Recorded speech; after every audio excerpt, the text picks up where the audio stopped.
found it real quick here.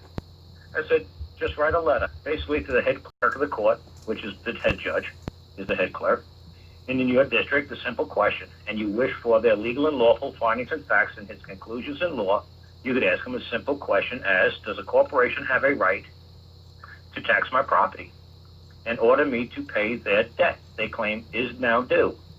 Or can only a government assess a tax upon its citizens?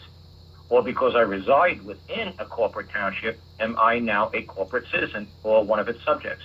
And I said, just tell the judge, thank you. I said, it's basically that simple of a letter. You don't have to make these things 800 pages long. And the judge has to give you an answer. And if you don't like it, you could give him the old Platsky versus CIA.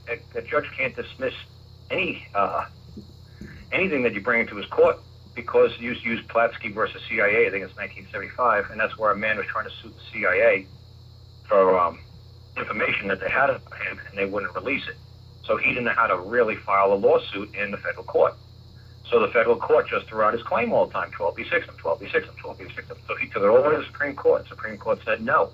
A district court judge cannot 12b6 you. The other side cannot the CIA can't 12b6 you, and the judge can't grant them a 12b6 motion if you're not competent in the law, if you're an idiot, if you don't understand legalese. The judge has got to walk you through it. So this is what I hear a lot of people say, oh, they 12b6 me, they throw my claim out. Oh, I can't do. Oh, the judge won't do it. I don't understand what I'm doing. I can't afford it. Do Platsky. It's a simple name. I think it's P-L-A-T, ski, S-K-Y, versus CIA. I think it's 1975. And that shows you where... Like Spell that again? It's Platsky. P-L-A-T. P-L-O-A-T? Yeah, like Peter, Larry, Alpha, Texas, Sam. A-I? Yeah, ski, right, Platsky. Platsky versus CIA, I think it's 1975. And the man just thought the CIA was, he might have been one of these conspiracy wackos back in the 70s. Like, oh, the CIA's got records on me, and I want to get information, and, oh, they won't let me get it. And I want the Freedom of Information Act enforced on the CIA to open up their books and show me what they got. And the CIA tell them pound salt. And they 12b6 him like crazy.